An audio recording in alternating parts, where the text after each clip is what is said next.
السلام علیکم۔ آج ہم بات کریں گے سسر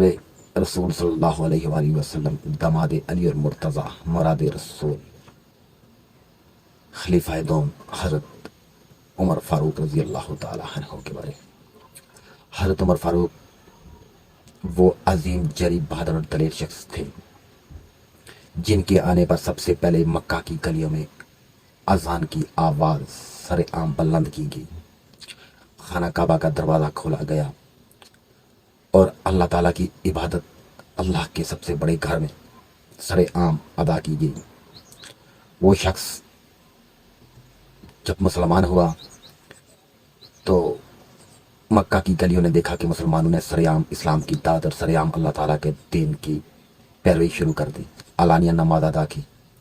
کسی شخص کو حضرت عمر فاروق کی وجہ سے انہیں روکنے کی جرات نہ ہوئی۔ وہ جری اور بہادر شخص حضرت عمر فاروق، جن کا گزر گیا جو کل تھا، یوم شہادت یکم محرم الحرام، اس عظیم شخص، اس عظیم ہستی، اس جری اور بہادر شخص جس نے 11 لاکھ مربع میل کو فتح کر کے اس پر اسلام کا پرچم لہرایا، جس نے کیسے کسرا کو تاہی تیر کر دیا، زیر و زبر کر دیا، ختم کر دیا، تباہ برباد کر دیا اور اپنے اسلام کے قدموں میں لا کے کھڑا کیا، ایران کو جس نے فتح کیا۔ حضرت عمر فاروق نے عدالتی نظام بنایا، جج اور قاضی مقرر کیے، زراعت کا نظام بنایا، پولیس بنائی۔ یہ پولیس والے جو بھی انہیں فخر ہونا چاہیے، ان کو، ان کے محکمے کی تخلیق، ان کو بنانے والا حضرت عمر فاروق رضی اللہ تعالی عنہ ہے۔ فوجی چھاونیاں قائم کی، وظیفے قائم کیے،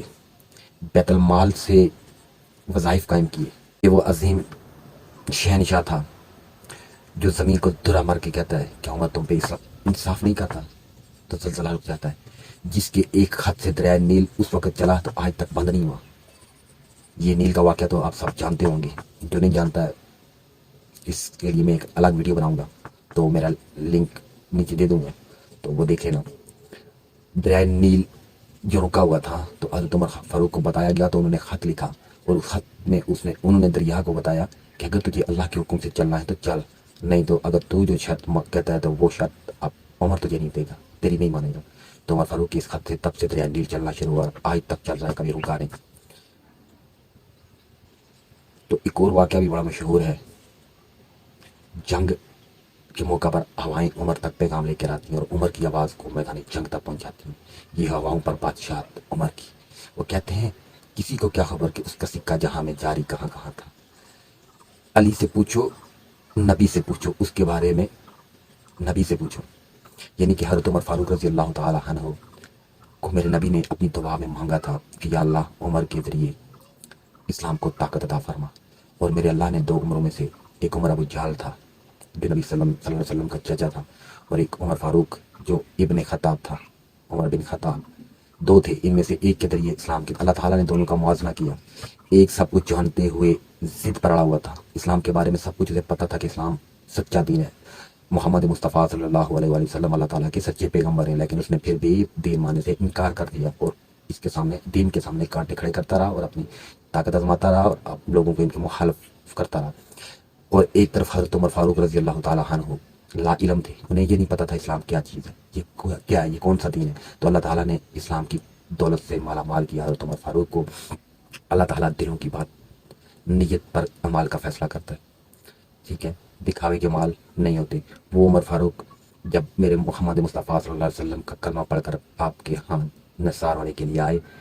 تو آپ نے فرمایا، مکہ کی گلیوں میں 2 صفوں بنائی، 40 لوگ صرف مسلمان ہوئے تھے، 2 صفیں بنائی، ایک کی قیادت حضرت عمر فاروق کر رہے تھے اور ایک کی قیادت حضرت امیر حمزہ رضی اللہ تعالیٰ عنہ جو شہید ہو گئے تھے غزوہ بدر میں، وہ کر رہے تھے۔ تو عمر فاروق نے مکہ کی گلیوں میں آواز لگا کر کہا، جس نے اپنے بیٹوں کو یتیم کرنا، جس نے اپنی بیویوں کو بیوہ کرنا، وہ آئے عمر کا راستہ روکے۔ میں محمد عربی کا کلمہ پڑھ کر آج کعبہ میں سر عام نماز ادا کرنے جا رہا ہوں، جس میں جرت ہے آئے عمر کا راستہ روکے۔